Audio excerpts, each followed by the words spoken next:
Sir, ఒంటరితనం ప్రాణాలు తీస్తోంది. Commission on social connection తాజా నివేదిక ప్రకారం ప్రతి 6గురిలో ఒకరు ఒంటరితనంతో బాధపడుతూ ఉన్నారు. ప్రపంచవ్యాప్తంగా ప్రతి గంటకు 100 మంది చనిపోతూ ఉన్నారు. ఏడాదికి ఒంటరితనంతో చనిపోయే వారి సంఖ్య 8,71,000. సో ఒంటరితనం ప్రాణాలు తీస్తోంది సార్. కుంగుబాటుకు, ఆత్మహత్య తలంపునకు కూడా కారణమవుతోందట సార్ ఏకాకి జీవనం అనేది. సో కారణాలు ఏంటి, పరిష్కారాలు ఏంటి అంటే ఏం చెప్తారు? ఏకాకి జీవితానికి మొదటి కారణం ఏంటంటే, ఒకప్పుడు మనకు ఉమ్మడి కుటుంబం అంటే ఒక ఇంట్లో ఒక 3-4 జనరేషన్లు జీవించేవారు. సో ఆ ఉమ్మడి కుటుంబం పోయి జాయింట్ ఫ్యామిలీపై న్యూక్లియర్ ఫ్యామిలీ వచ్చింది. ఇప్పుడు ఆటమిక్ ఫ్యామిలీస్ అంటున్నారు. అంటే తల్లి ఒక్కనా తండ్రి ఒక్కనా పిల్లలు తల్లి దగ్గర తండ్రి దగ్గర ఉండి చదువుకుంటుంటారు.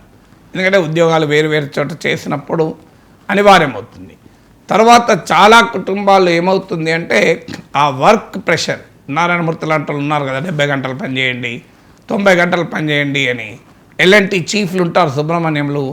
సో అసలు భార్య మొక్కలు చూసుకుంటే ఎంతకాలం ఉంటావు, నీ ముఖాన్ని నీ భార్యకే చూడబుద్ది కాదు, ఇలాంటి కహానీలు చెప్పేవాళ్ళు ఉంటారు. అంటే వర్క్ లైఫ్ బ్యాలెన్స్ అవసరం లేదు అని చెప్పేవాళ్ళు. ఇప్పుడు చాలామంది ఐటీ ఉద్యోగులు చెప్తుంటారు.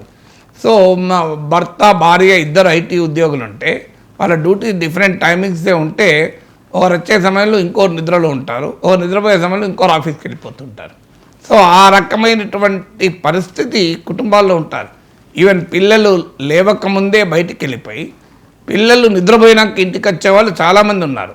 వాళ్ళకు ఎప్పుడో ఒక వారంలో ఒకరోజు కలిసేటువంటి పరిస్థితి ఉంటారు. సో కాంటాక్ట్ అండ్ కరస్పాండెన్స్ కాపురాలని నవ్వుతూ ఉంటాం.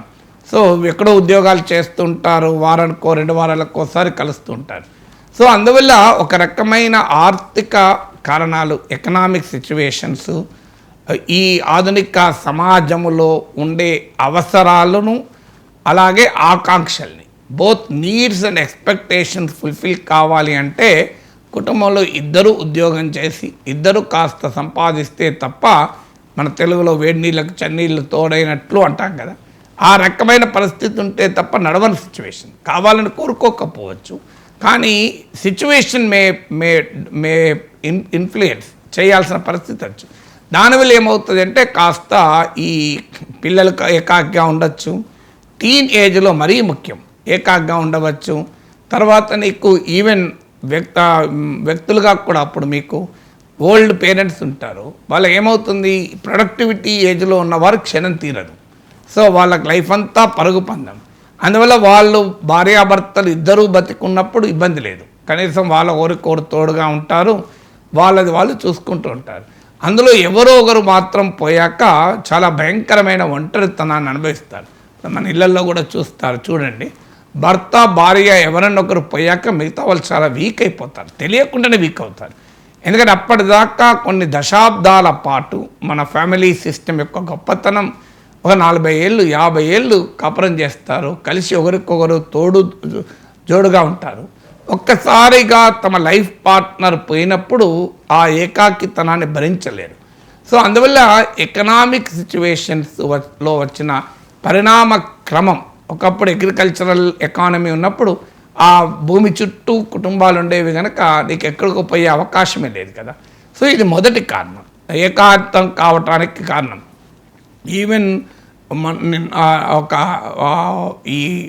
ఒక అంత్యక్రియలకు వెళితే అక్కడ అతను చెప్తున్నాడు పూజారి. సో ఏంటి పరిస్థితి, అయ్యగారు చెప్తున్నారు ఏంటి పరిస్థితి అంటే, విదేశాలలో ఉండి తల్లిదండ్రుల అంత్యక్రియలకు కూడా రాకుండా ఆన్లైన్లో మాతో అంత్యక్రియలు జరిపిస్తున్నారండి. ఈ ట్రెండ్ కూడా వచ్చింది, చాలా బాధేస్తుంది చేసడానికి, కానీ మా ధర్మం కనుక మేము చేస్తున్నామని చెప్పాడు. సో ఆ స్థితికి కూడా వచ్చారట, నేను పర్సనల్గా గమనించలేకని అతను చెప్తున్నాడు. సో ఈ రకమైనటువంటి జీవితం మనకు ఒక సినిమాలో ఉంటుంది చూడండి, శతమాన భవతి సినిమాలో.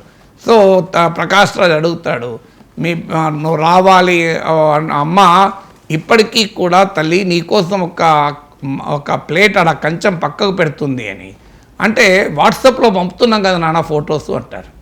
సో అంతే మానవ సంబంధాలు టెక్నాలజీ మీడియేటెడ్ హ్యూమన్ రిలేషన్స్ అయ్యాయి. సమస్య ఎక్కడ వస్తుంది, టీవీలు వచ్చాకనే ఈ ధోరణి చూసాం.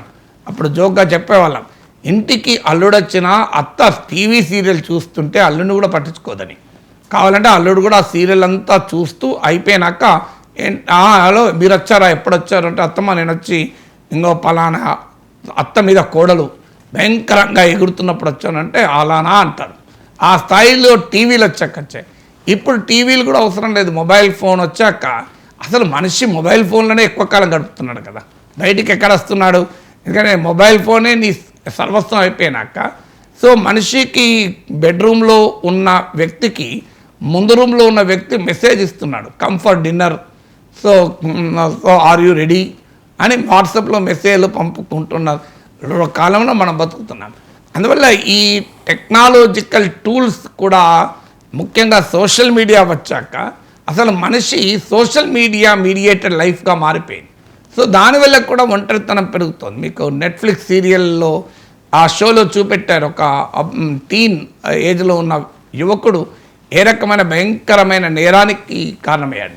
అంటే మనకు తెలియకుండానే మన కుటుంబంలో ఉన్నవారు ఏకాంతాన్ని అనుభవిస్తున్నా మనం గుర్తించం. తర్వాత కమ్యూనిటీ రిలేషన్స్ చాలా చోట్ల దెబ్బతిన్నాయి. సో సామాజిక సంబంధాలు దెబ్బతిన్నాయి, కమ్యూనిటీ యాక్టివిటీస్ దెబ్బతిన్నాయి. మీకు కలిసి ఓ పాటలు పాడుకోవడము, కలిసి ఒకప్పుడు వనభోజనాలు అనే కాన్సెప్ట్ ఎందుకు వచ్చింది? వనభోజనాలు అనే కాన్సెప్ట్ ఎందుకు వచ్చిందంటే సామూహిక జీవన విధానాన్ని అలవాటు చేస్తాడు. ఇప్పుడు వనభోజనాలు కాస్త కుల భోజనాలు అయిపోయాయి. సో ఆ కులం వాళ్ళే కలిసి తినడం తప్ప ఇంకోటి ఏమీ లేదు. సో అలా సామూహికమైన జీవన విధానం అనేది ఒక అరుదైన అంశంగా మారిపోయింది. సో దానికి అనేక ఫ్యాక్టర్స్ ఉన్నాయి. మీకు నగర జీవనం, ముఖ్యంగా సిటీ లైఫ్, నగరాల్లో ఇంటికి చేరడానికి గంట సేపు పడుతుంటే, గంటన్నర పడుతుంటే ఇంటికి వచ్చాక ఇంకా పక్కింటి వాడితో మాట్లాడి పక్కింటి వాడితో కలిసి కాఫీ తాగే సమయము, ఓపిక, సహనము ఎంతమందికి ఉంటుంది? సో అదొక రీజన్. ఇలా రకరకాల కారణాల రీత్యా మనిషికి మధ్య అగాధం క్రియేట్ అవుతుంది. ఆ మనిషికి మధ్య క్రియేట్ అవుతున్న అగాధమే ఈ ఏకాకితనాన్ని, ఒంటరితనాన్ని పెంచి అది సమాజంలో ఒక ఉపద్రవంగా మారిపోతుంది. Unfortunately these are all silent epidemics. Social epidemics are silent epidemics. వాటిని మనం గుర్తించం. అందుకే సమాజంలో నిరంతరం విలువల్ని, నిరంతరం మానవీయ విలువల్ని, నిరంతరం సమాజానికి కావలసినటువంటి వాటిని అందించాల్సిన అవసరము చాలామంది పైన ఉండుకుంటుంది. అంటే కారణం ఇదే. ఎందుకంటే life is human being is a social being. మనిషి మాత్రమే అసలు ఆ మేరకు మనిషి ఎందుకు జీవరాశులకే సోషల్ బీయింగ్. మీకు చీమలన్నీ కలిసి ఎక్కడో పార్టీకి వెళ్ళినట్టు, బహిరంగ సభకి వెళ్ళినట్టు వెళ్తూ ఉంటాయి చూడండి.